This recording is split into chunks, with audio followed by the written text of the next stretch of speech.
woven together, you and me. Up in the mountains, across the sea, out on the prairie, we're family. Interconnected, we are as one, you see. We are woven together, you and me. We are a circle, we are a web, woven together, thread upon thread. Interconnected, we are as one, you see. We are woven together, you and me. We're black and yellow, we're red and white. We are a rainbow, beautiful sight. Interconnected, we are as one, you see. We are woven together, you and me. We are a circle, we are a web, woven together, thread upon thread. Interconnected, we are as one, you see. We are woven together, you and me. Muslim and Christian, Hindu and Jew, Buddhist and pagan, and New Age too. Interconnected, we are as one, you see. We are woven together, you and me. We are a circle, we are a web, woven together, thread upon thread. Interconnected, we are as one, you see. We are woven together, you and me. We're different cultures from many lands. Let's sing together, let's join our hands. Interconnected, we are as one, you see. We are woven together, you and me. We are a circle, we are a web, woven together, thread upon thread. Interconnected, we are as one, you see. We are woven together, you and me. We are woven together, you and me.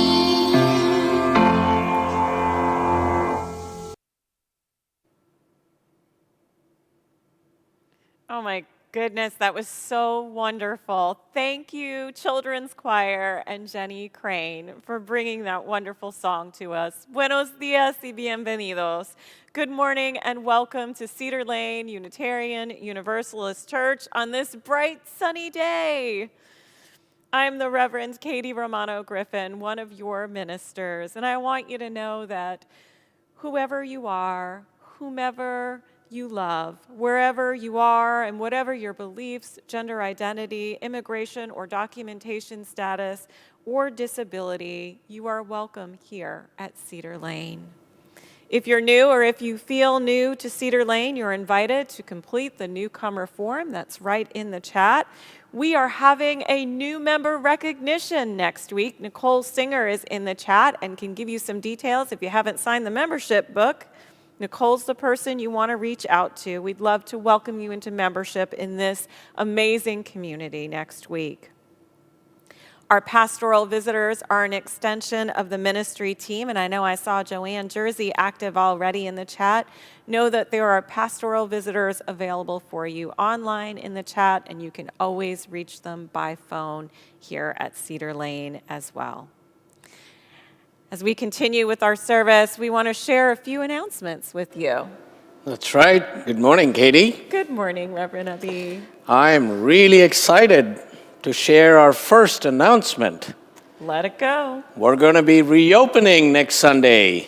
Woo, woo, woo, Coming back together to worship in person and regathering here at Cedar Lane. So please, if you would, register for our services just for a few weeks and then be here on Sunday mornings.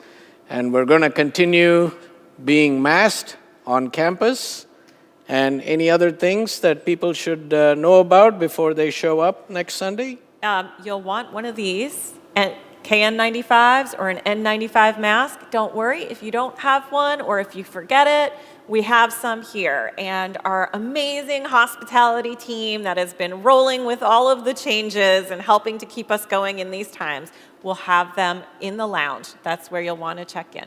Yep, it'll be so good to have people in this space. It is a bit echoey here, isn't it? It really is. If I could yodel, it would be something. It would be like Swiss Alps kind of with this echo we've got going on. You have so many gifts, Katie. No, I can't yodel. Oh, you can't? No, I can't yodel. I yodel about as well as, I hit the hymn notes. All right. Let's move on to a safer topic, shall we? All right. That was an incredible service last week. It was amazing. The powerful reflection that Reverend Dana shared and the call to action to be engaged in the work of gender justice. And it is time for the rubber really to meet the road when it comes to our justice work. And even in these times when things are in flux, there's so much that we can do. Today is the last day to complete the survey that Reverend Dana mentioned last week. Please check the e-news, click on that link today, and take that as a first step towards doing some work on gender justice. And since we're talking about the rubber meeting the road, Mr. Nawabi, one of the Afghan refugee families that we're working with, needs some temporary support getting to and from work. It is amazing that he was able to find a job this quickly in this market, and this is a time where you just take a shift. You don't have to commit to a full week, but if we all pitch in together, we can help the family in a really crucial and important time. Indeed. And, we're focusing on how we widen the circle of welcome and inclusion. And one of the ways we can show up to do that is offer our support and help to Mr. Nawabi and their family in this time. And if you're able, we would really appreciate for a few weeks. Also, if you have any vehicles, a car that you're able to spare, I know the family would really appreciate it because it would greatly relieve them of the pressure and the stress of having to navigate in this big metro area without a vehicle or transportation. Next week, as we're continuing to widen the welcome, we will be welcoming new members. That's right, on February 13th. So if you are interested in becoming a member of this religious community and would like to know more, you can reach out to Nicole, as Reverend Katie mentioned, and also Reverend Nancy McDonald-Ladd from River Road and I will be offering a 2-Sunday session called Beginning and Belonging, an Introduction to Unitarian Universalism.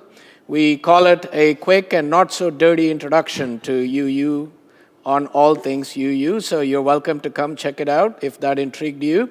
It'll be meeting February 13th and 20th from 2 to 3:30 p.m. You can go on the River Road congregation's website to register. It's free. And this is part of our Potomac partnership. So Fairfax, River Road, and Cedar Lane are collaborating to offer this. So we look forward to seeing you there and learning together about what this faith is all about. Thank you. Even if you've been a UU for a while, it's a great refresher, so I hope that you'll sign up and attend. We also want to shout out to our AV team. We talked about keeping us going through all the changes and all the times, and there's this really small team that has been keeping us going this whole time, making multi-platform possible and everything in between. They do such an incredible job behind the scenes and making us look good in so many different ways.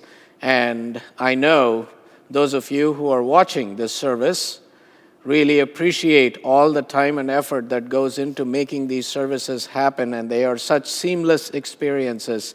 And it is due entirely to this dedicated team of volunteers who do this with deep love and commitment to our congregation. And there's lots of ways to be a part of this team. Some could be just an hour a month. And you may already have the skills to do that, but let's see what the AV team has to say about their work. That's right.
That was a cool video, Abby. I want to help the AV team. Go AV team, sign me up as a volunteer.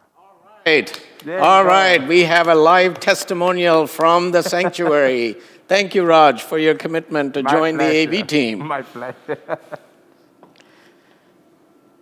As we enter this time of reflection and remembrance, connection, community, and celebration, we acknowledge that we gather at Cedar Lane Unitarian Universalist Church on the traditional lands of the Nacotchtank people, from which the name Anacostia is derived. They're part of the Piscataway group of tribes. We honor with gratitude the land itself and the people who have tended and cared for it through the generations. We remember those who were enslaved and worked this land without choice or reward. We remember those who've gone before, whose vision and labor helped create and sustain this religious community. In this spirit we gather. In this spirit we begin. Now let us greet and welcome each other in the chat.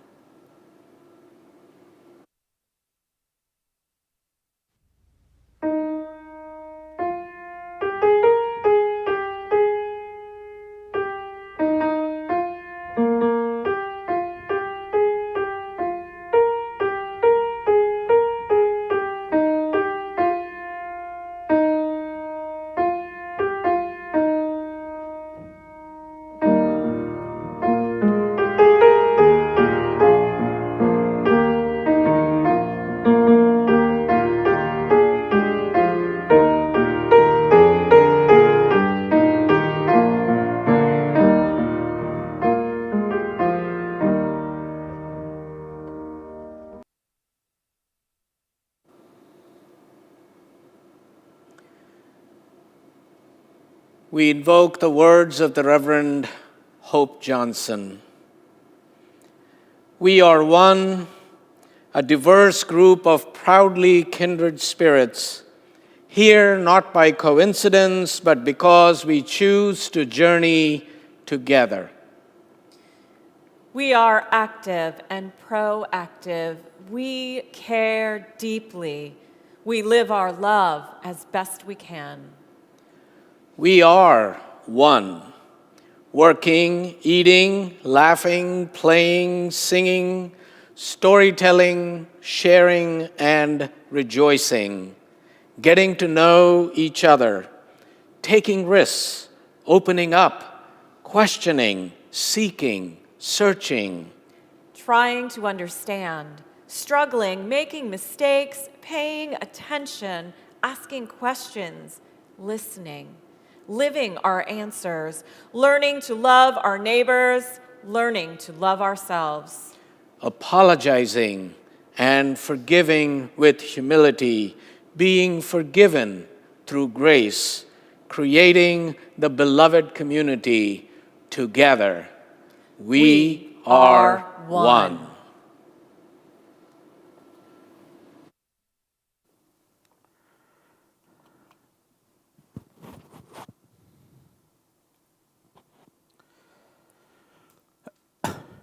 Good morning, Cedar Lane. I'm Rajendran. My pronouns are he and him, the worship associate for today's service. As we kindle our chalice at Cedar Lane, please share in the chat where you're lighting your chalice from.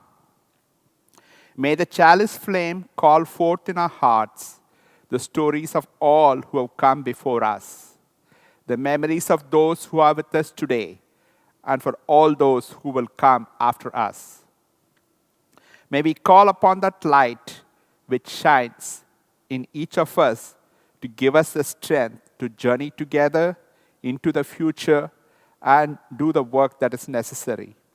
May we have the wisdom to lovingly have the conversations we need to have with each other in order to grow our faith in radical love and inclusion.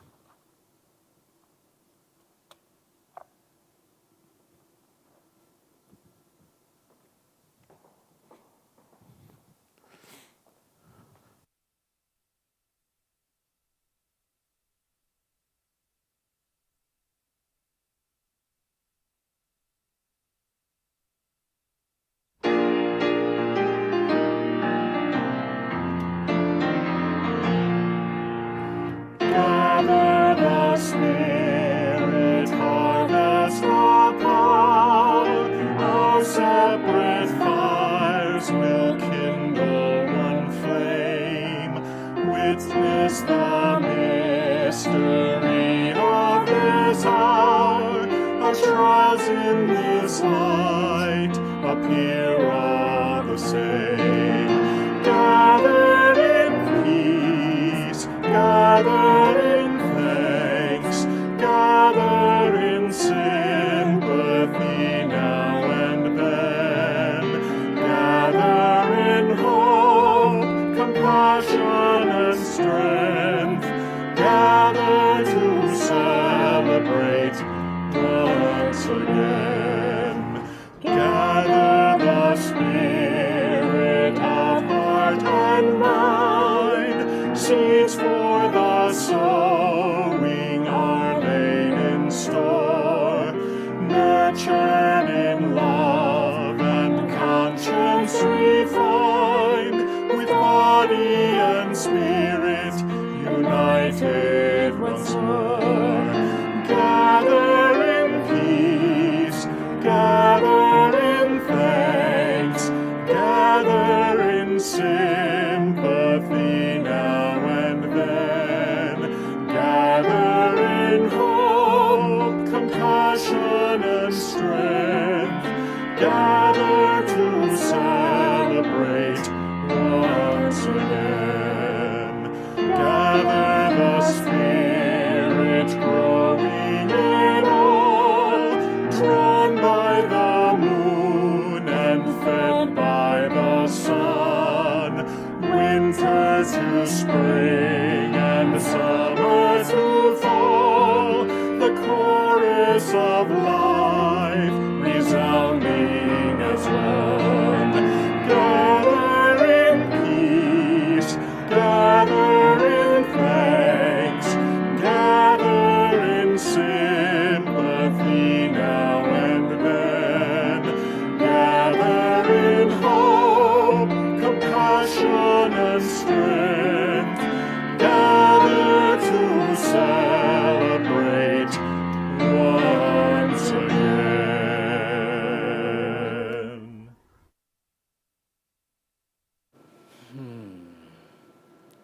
It's a beautiful hymn It really is.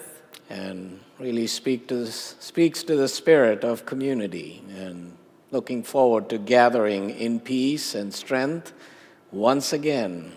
I was imagining people in front of us throughout the whole song. That's right. And of course, when we have people there, you and I won't be singing, won't we? This is true. That's true. So, guess what's in the box today, Katie? I get to look? Yes, of course. All right. Any guesses out there? Let's see. What is this? Okay. It looks like a molecule or something that could be on a Marvel character's costume. That's right. It's called a Hoberman sphere. Okay. Well, it has all these cool joints and things.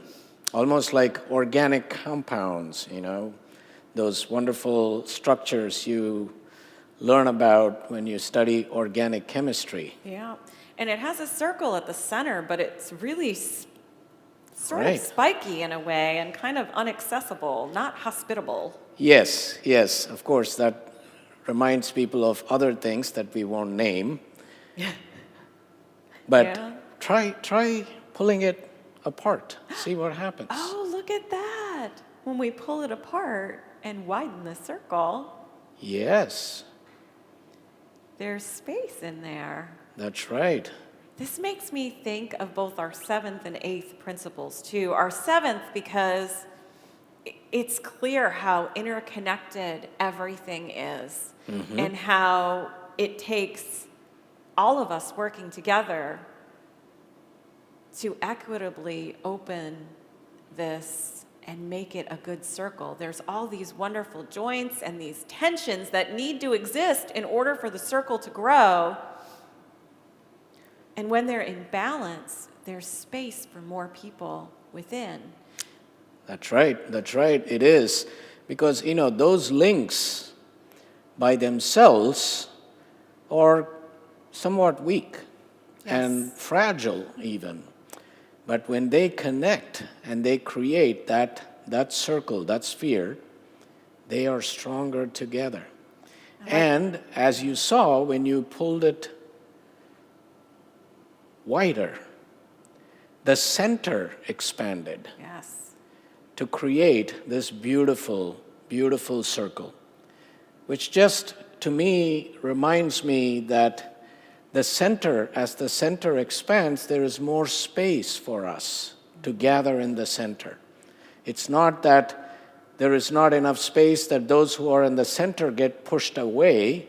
It's just that those who are in the margins are now part of the center, that in so many ways, the margins not hold the center, but become the center. I love that. Are you going to be talking some more about this today? Yes, I'm going to try addressing that a little bit more in my reflection and talk about how that points to an essential spiritual practice in our faith, the practice of radical hospitality. Amen to that. Can I keep this for today? Sure thing.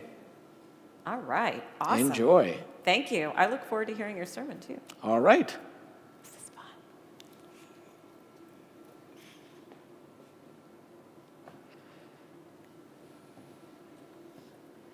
And, while I'm thinking of drawing the circle wider, Yes. it's time for our offering. And this is where we get to help bring our checkbooks in alignment with our larger values. It's a way that we celebrate together what it means to be truly a community where love works. And each week, this amazing community chooses to share the plate with a worthy organization that is local or national, that is living our values in the world. And we get to amplify that work with our dollars. This week, we are sharing our financial gifts with a Wider Circle, which is a local organization that works holistically to help people move from poverty to journey into a life with more stability. And especially in these times, so many of us are a paycheck or a breath away from poverty. And I hope that today you will give generously from that place within yourself that recognizes the self that is deeply connected to all within our community. So please give generously to support our neighbors, our friends, our fellow Cedar Laners by giving to a Wider Circle. Today's offering will now be gratefully received, and you can give by QR code, writing a check, PayPal, or even text. We've made it easy. Thank you for being generous.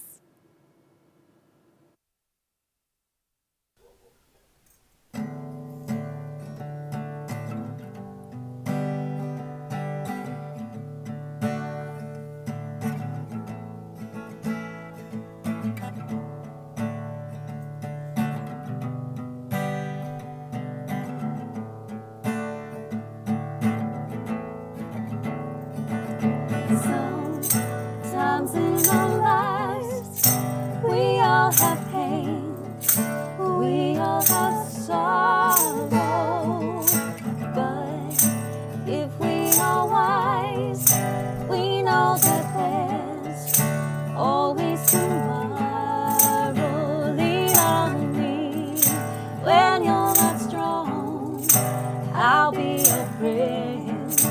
I'll help you carry on, for it won't be long till I'm gonna need somebody to lean on. Please swallow your pride if I have things you need to borrow, for no one can fill those of your needs that you won't let you lean on me. When you're not strong, I'll be your friend. I'll help you carry on, for it won't be long till I'm gonna need somebody to lean on. You just call on me, brother, when you need a hand. We all need somebody to lean on. I just might have a problem that you'll understand. We all need somebody to lean on me. When you're not strong, I'll be your friend. I'll help you carry on, for it won't be long till I'm gonna need somebody to lean on, lean on, lean on, lean on.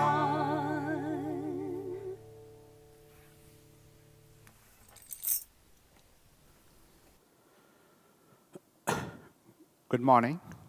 Sharing of joys and sorrows. Let us center ourselves and enter into this moment, breathing deeply, calling upon all sources of love that are within, among, and around us. We gather in the sanctuary of caring across time and space, a place set aside as a sanctuary amid the many challenges of life, a center from which we may gather strength to face these challenges with courage and hope, faith and love. In this time of reflection, we lift up those in our community and beyond who are living through significant passages, the small and extraordinary milestones of life. Within our Cedar Lane community, we hold in our hearts and offer wishes of peace and comfort to Earlene Green. Our caring extends beyond Cedar Lane to others whose lives are lost and whose lives are impacted by violence, calamities, and the COVID-19 pandemic in our nation and in our world. Let us hold these friends of ours in companions in the world and all the joys and sorrows we hold in our hearts, in prayer and in silence. Thank you.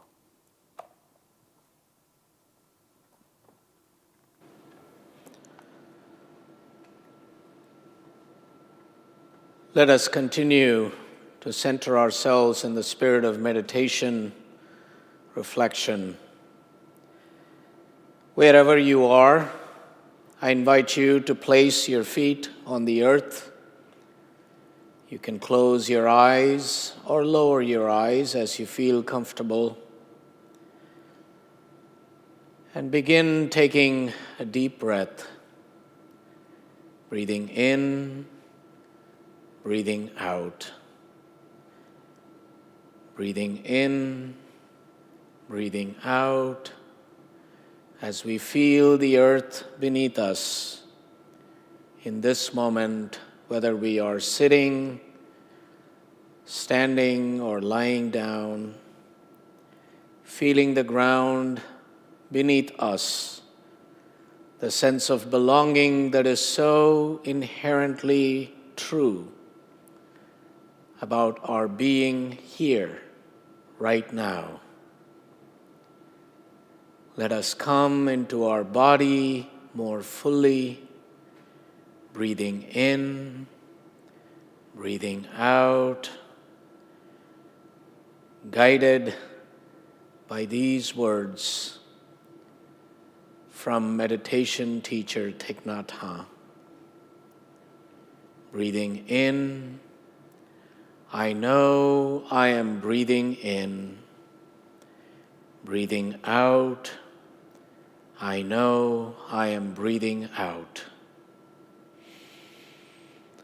Breathing in, I am aware of my body. Breathing out, I calm my body. Breathing in, I am aware of my body. Breathing out, I smile at my body. Breathing in, I am calm. Breathing out, I am at ease.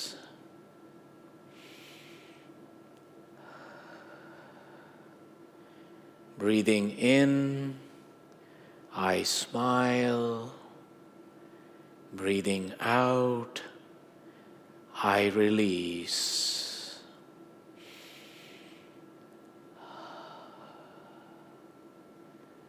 Dwelling in the present moment, I know this is the only moment. Breathing in, I breathe in peace. Breathing out, I breathe out love. Breathing in, breathing out, breathing in, breathing out.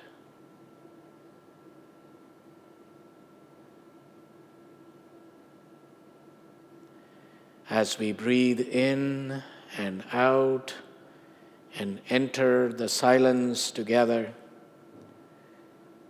I invite those who are mourning a loss or marking the anniversary of a loss to rise in body and or in spirit, in remembrance, in mourning, and in memory. Let us enter the silence together.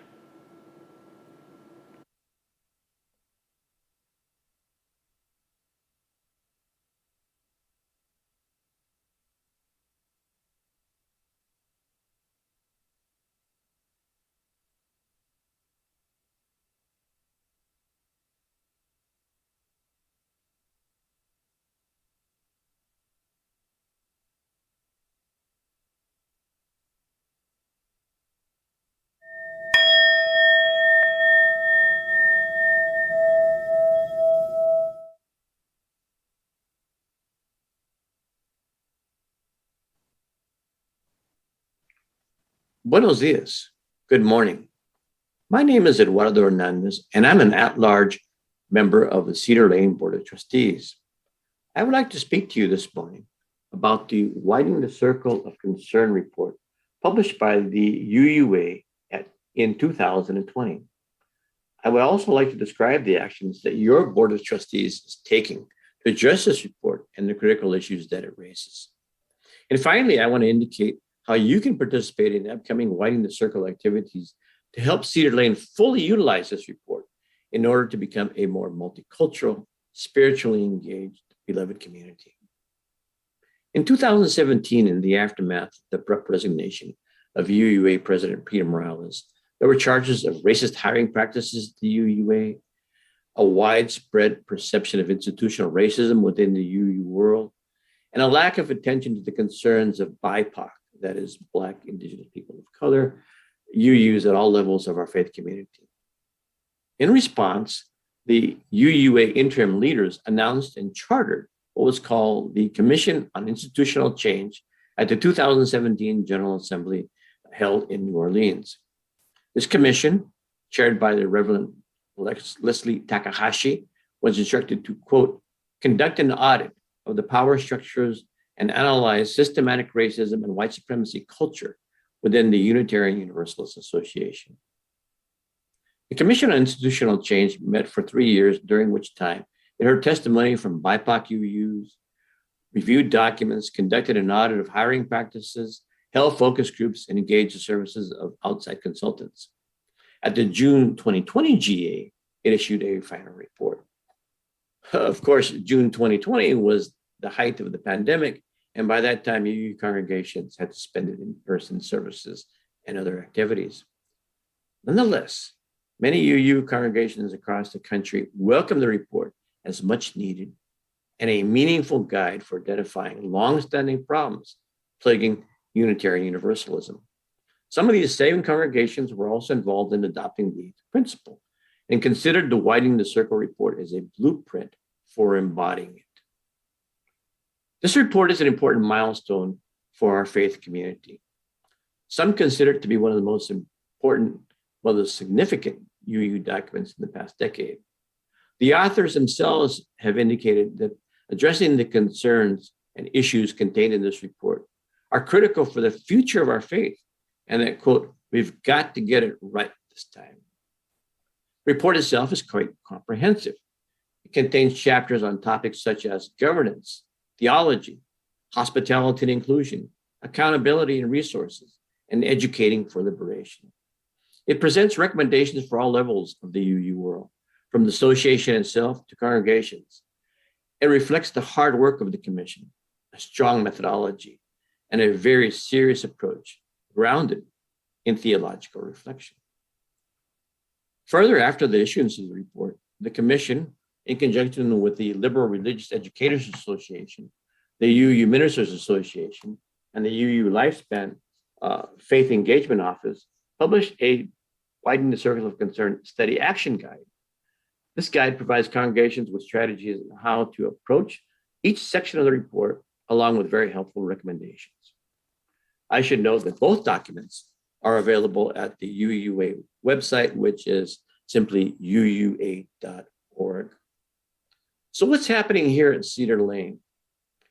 At its October meeting of last year, the Board of Trustees voted to create a board-led task force to lead the congregation in a year-long spiritual journey of study and reflection on the report and to develop recommendations for action.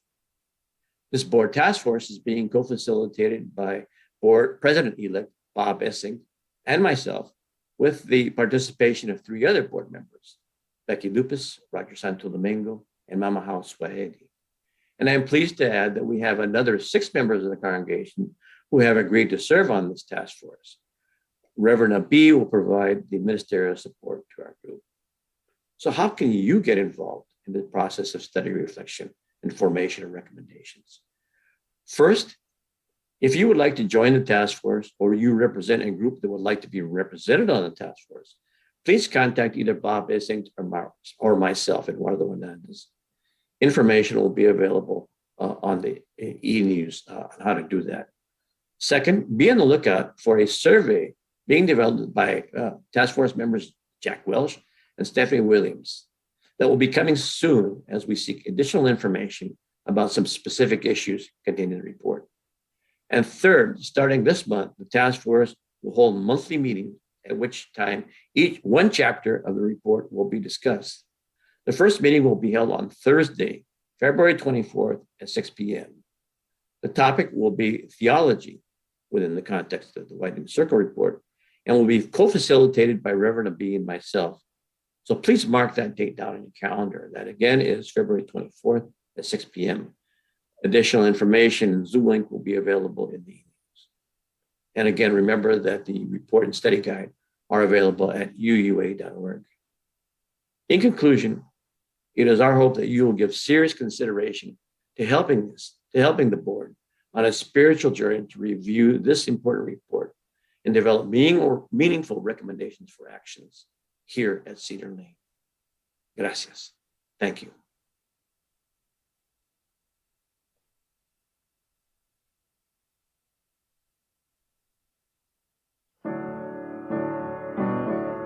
Draw the circle wide. Draw the circle wide. No one stands alone, we'll stand side by side. Draw the circle wide. Draw the circle wide, draw it wider still. Let this be our song. No one stands alone, standing side by side. Draw the circle wide. Draw the circle wide, draw it wider still.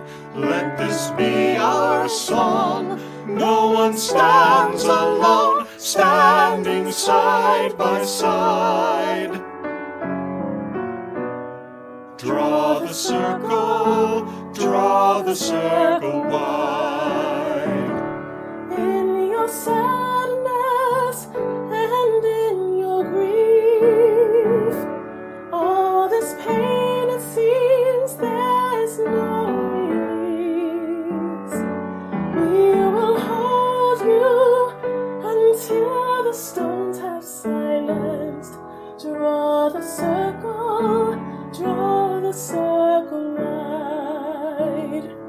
Draw the circle wide, draw it wider still. Let this be our song. No one stands alone, standing side by side.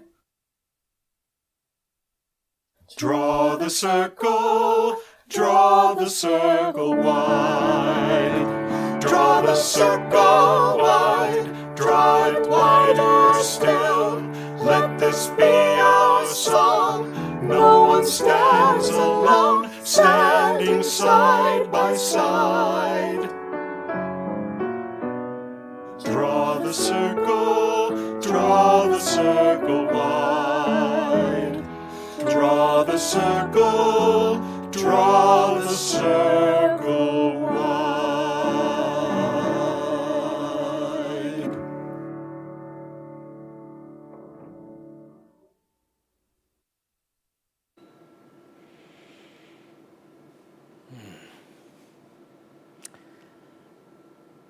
Thank you, members of the quartet, and Jasmine, for that soulful rendition of Draw the Circle, one of my favorite anthems. The song is actually based on a short epigrammatic poem about inclusion and exclusion, outwitted by Edwin Markham, sometimes called the poet laureate of universalism.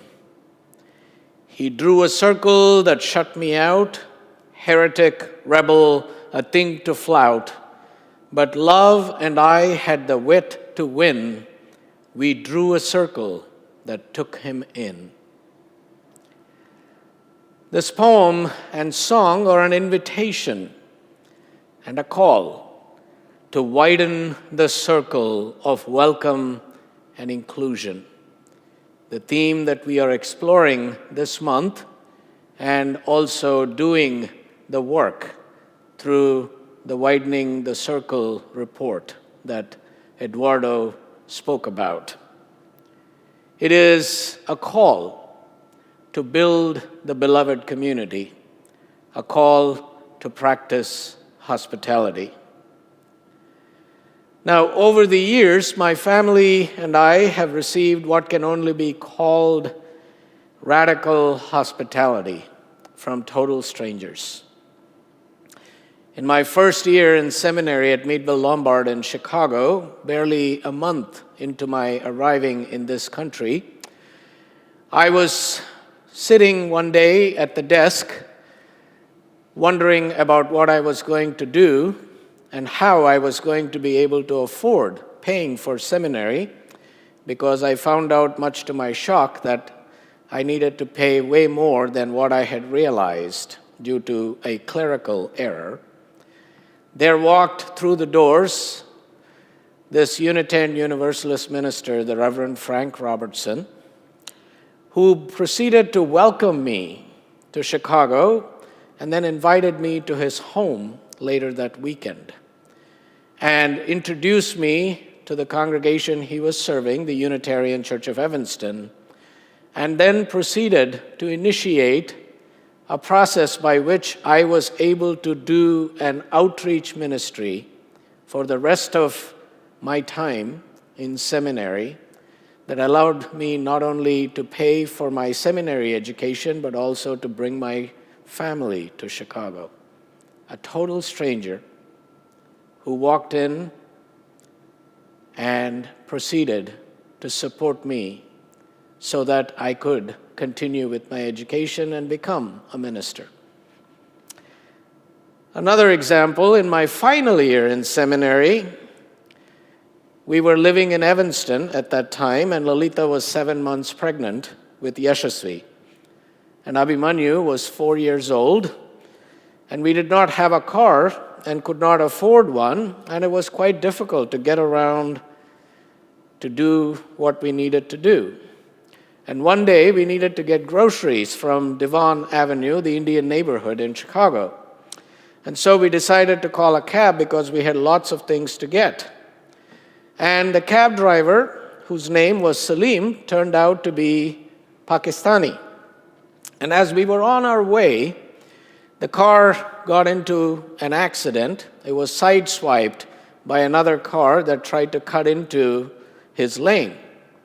And so the police got called, and I proceeded to give some evidence about what had happened, and the other driver who was protesting it ended up getting a ticket, and Salim was allowed to go. Now, I tried to tell Salim that it was not a big deal, that I saw what happened and was happy to help out, but Salim felt differently because he was undocumented, and he was concerned that if nobody spoke up on his behalf, he would get into real trouble with the police. Now, he would not listen, even after my trying to assure him that this was not such a big issue, and insisted on staying back and took us home free of charge with all our groceries. And then the next day, he showed up at our apartment and wanted to know if there was anything he could do. And then the next day, and then the next day. And he was the one who took Lalita and us to the hospital when she was in labor. And he was there every day for the next few months, helping us out, taking us to doctor's appointments and doing other things, running grocery runs and all the work, until he had to return to Pakistan. And we never saw him again. Radical hospitality. So being received by total strangers like that has been transformative in my life. And since then, we have tried to pay it forward by offering our heart and our home, sometimes to complete strangers. The way we see it, we have received remarkable hospitality in our lives, and we intend to offer it to continue the circle. Now, I remember that when I attended my first Unitarian Universalist church at age 25, again in Chicago, the practice of hospitality presented a more complex face. No one welcomed me or said hello to me that first visit. No one offered to show me where the coffee was, and the layout of the building was hard to figure out. But being an introvert, I was actually quite glad to be left alone. And I was happy to look around and figure things out slowly by myself. And after a few months, however, I slowly warmed up to the community and became more actively involved. But I found out that by then, I mostly talked to people I already knew, not strangers like I once was, who had just come for the first time. Now, all this to share about hospitality, and hospitality in a congregation, such as ours.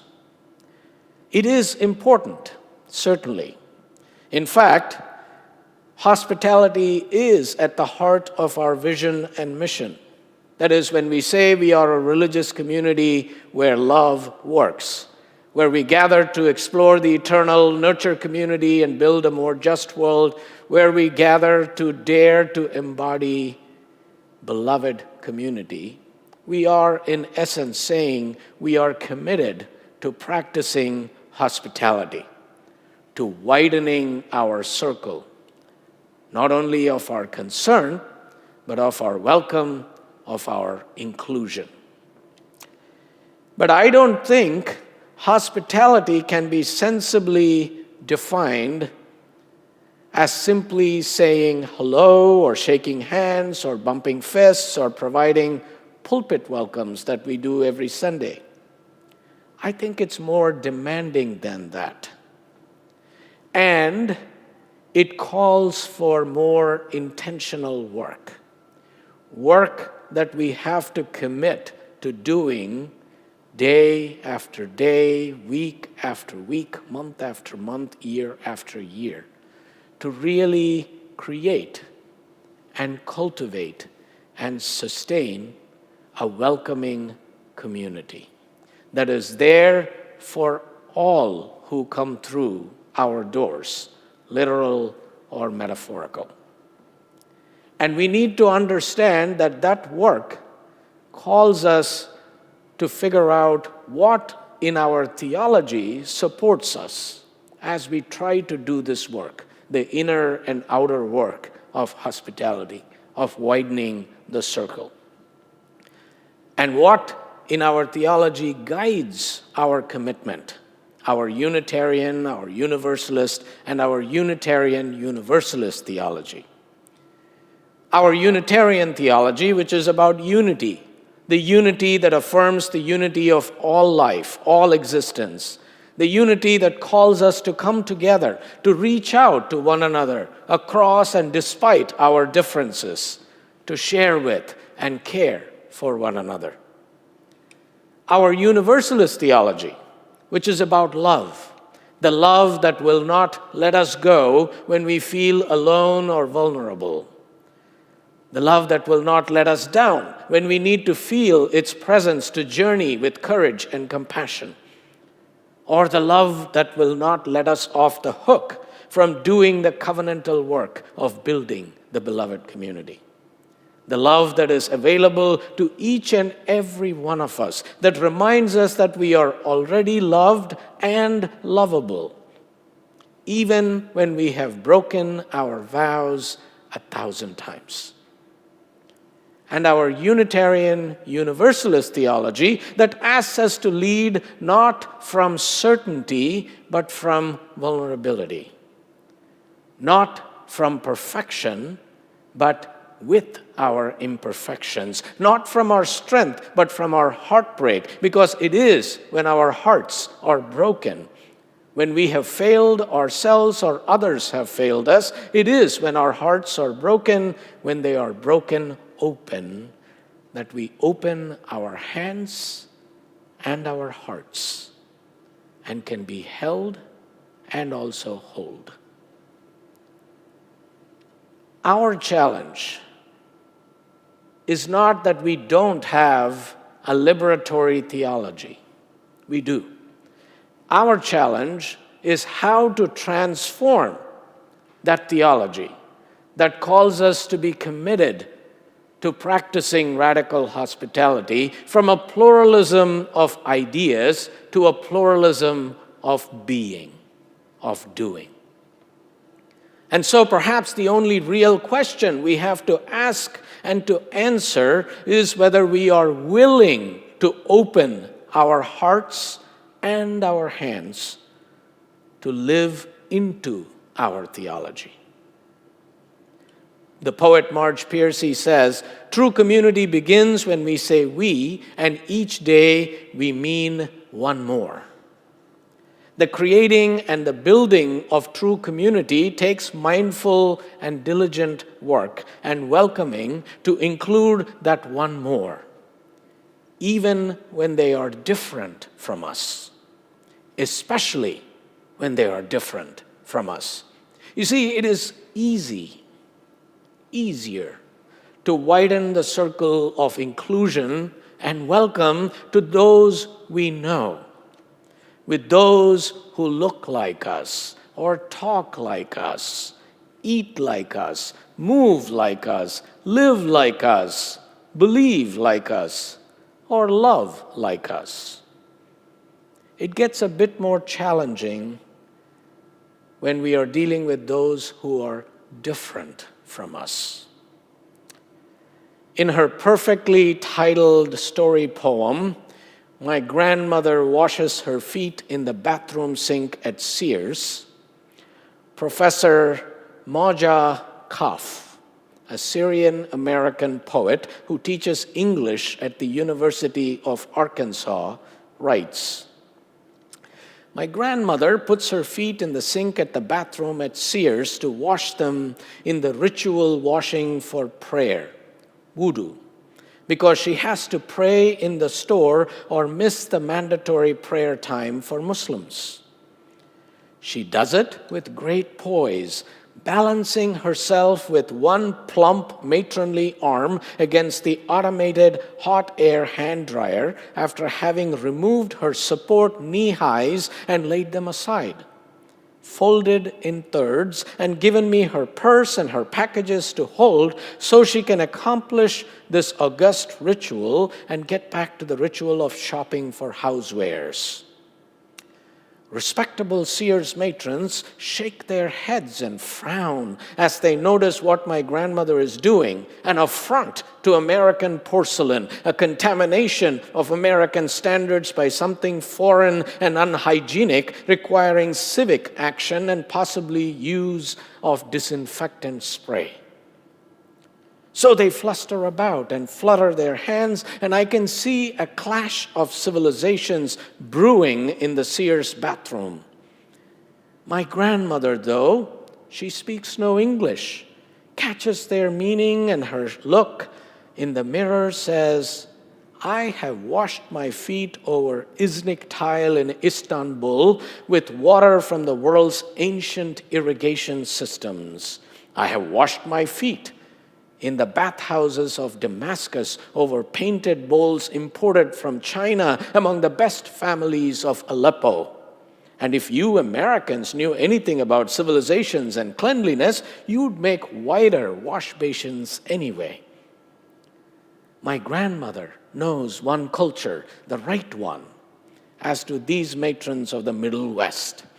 For them, my grandmother might as well have been squatting in the mud over a rusty tin in vaguely tropical squalor, Mexican or Middle Eastern, it doesn't matter which, when she lifts her well-groomed foot and puts it over the edge. You can't do that, one of the women protests, turning to me. Tell her she can't do that. We wash our feet 5 times a day. My grandmother declares hotly in Arabic, my feet are cleaner than their sink. Worried about their sink, are they? I should worry about my feet. My grandmother nudges me. Go on, tell them.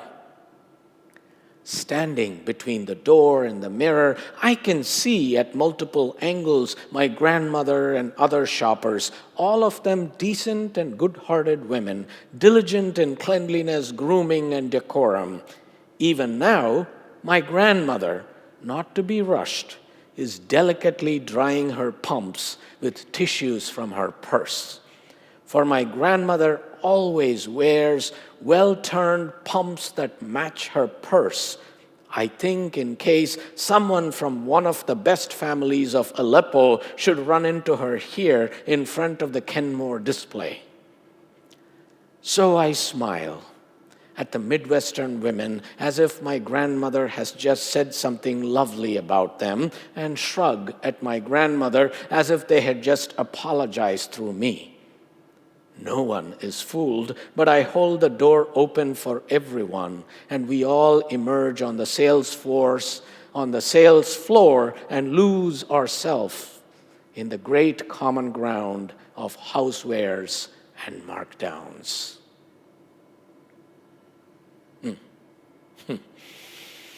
You see, this poem suggests to me that radical hospitality asks us to refuse to make assumptions about the perfection of our own way of doing things, our own way of seeing and being in the world. This poem suggests to me that radical hospitality is going to ask us to see the world from, in the poet's phrase, multiple angles, not just from within our own cultural blinders. Now, any discomfort you may have felt hearing this story poem is a sign, I think, like it was for me, at how difficult that work of true hospitality is. You see, both the grandma and the Midwestern matrons were caught up knowing the right culture, their own. True hospitality, you see, invites us to respond to that conflict of cultures with compassion and awareness and understanding and wit, not righteousness and belligerence. And that sense of indignation that comes from somehow feeling that we know how it is done. We know the perfect way of being together. But listen, the poet goes further. She affirms that both the Midwestern woman and the Syrian grandmother are decent and good-hearted. She does not assume at any time that one culture is evil, less than, and that the other one, the good one, that is right, and so the other is wrong. She does not play into the prevalent theology and philosophy that we find in this world, the theology and philosophy which have made a shambles of it all, namely that everything is binary, light versus dark. And guess who's in charge of the light? Saved versus damned, absolute righteous good versus absolute depraved evil, my absolute right to have anything I want or anything I want to do versus your absolute right to have nothing. And the truest form of hospitality for me is the struggle, the very real struggle to get past prejudgments and assumptions so we might be more hospitable to people, not just within these doors, literal and metaphorical, but outside these doors in our day-to-day lives. Maybe this is why the Reverend Bill Schultz calls the mission of our faith is to learn the fragile art of hospitality. He calls it the fragile art because it is easier to turn away, turn around, turn back, shut the windows, close the doors, and say no to someone who thinks differently, believes differently, acts differently, talks differently, looks differently, and loves differently. It is our mission to learn and practice hospitality, which means, as I parse the word mission, that we are called to show hospitality, not just when we gather for celebration in our lovely community, but when we are sent forth, let go, released from this center out into the world at the end of our service. I was lovingly welcomed by complete strangers earlier in my life, and it made all the difference in my life, in my ministry, and in why I want to practice hospitality myself. It's been an important part of my life for a long time, pretty basic, that this congregation chooses to make this practice their own through the vision and mission, through the commitment to the 8th principle, to do the work, moves me very much. So I ask you, friends, what stories of hospitality, received or given, live inside you and are helping you to transform your life in this regard? What helps you to bend toward greater loving and welcoming in the world? What are you willing to commit personally and together to widen and deepen our circle of welcome and concern? And how will you show up as we continue the sacred work of building a new way?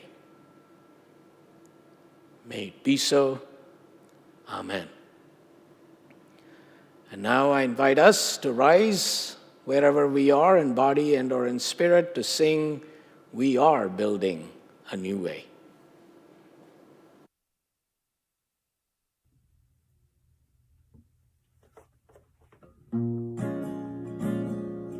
We are building a new way. We are building a new way. We are building a new way, feeling stronger every day. We are building a new way. We are working to be free. We are working to be free. We are working to be free. Hate and greed and jealousy. We are working to be free. We can feed our every need. We can feed our every need. We can feed our every need. Start with love, that is the seed. We can feed our every need. Peace and freedom is our cry.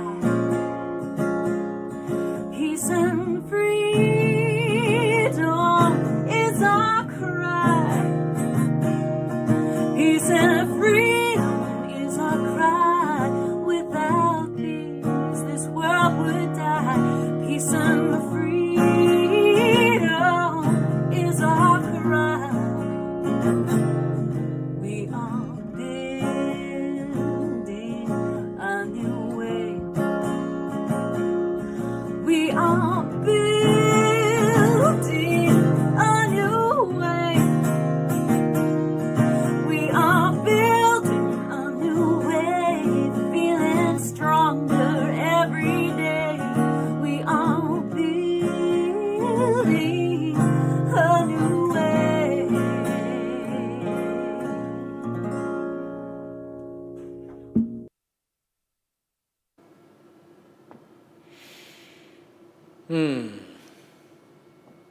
That was wonderful, Jenny Lynn. And Reverend Avi, that was wonderful. Thank you for partnering with all of us to create such meaningful services as this. It's really special. Thank you. I learned a lot about radical hospitality. It's a gift. Thank you, Raj, for being a part of today's service and an enthusiastic new recruit to the AV team. And thank you, each and every one of you that is at home, for choosing to worship with us today. Thank you, Reverend Katie, for supporting this service and engaging in the shared ministry of worship. Thank you to our co-music coordinators, Dr. Jasmine Lee and Jenny Lynn Moyer, and our amazing quartet for creating, sharing such beautiful music, and members of our children's choir and Jenny Crane for that beautiful song. Thank you to our AV team. Shouting out to Michael McCrickard and Todd Chernikoff, who are on the tech bridge today, and also Mike Morse, Barb Thompson, Michael, Peter Mathers, and Ariel Mora. Ariel, thank you for those beautiful slides you create each week. Thank you to Jose Morant and our facility staff who keep this building warm and ready for worship, our hospitality and pastoral volunteers who have been active in the chat with their ministries, our faith formation staff and volunteers. I hope you'll join us next Sunday at 11 a.m., where you're going to be talking about building a love ethic. That's right, exploring the work of Bell Hooks. Outstanding. And Reverend Dana Edwards, Stephanie Williams, and our Cedar Lane musicians will be joining you. And now we're going to invite our friends, our fans, and members of Cedar Lane to join us with your favorite beverage, real or virtual, for a virtual coffee hour right after the benediction and postlude. The URL for the virtual coffee hour will be in the YouTube chat. And I thought maybe today you may want to engage with that question of what it means to live into this commitment to radical hospitality, personally and as a community together. And maybe even share some experiences of radical hospitality, because it's not just about thinking, it's about actually doing. Yes, yes. And so we close our time together with these words, a call to action, affirmation from the Reverend Kimberly Quinn Johnson, who writes, "We are the ones we have been waiting for," quoting June Jordan. "We are not perfect, but we are perfectly fitted for this day. We're not without fault, but we can be honest to face our past as we chart a new future, build a new way. We are the ones we have been waiting for. May we be bold and courageous to chart that new way. May we have the faith in a future that is not known, because we are the ones we have been waiting for." Go in peace, friends. Go making peace, living gently, loving fiercely, and bowing to the mystery.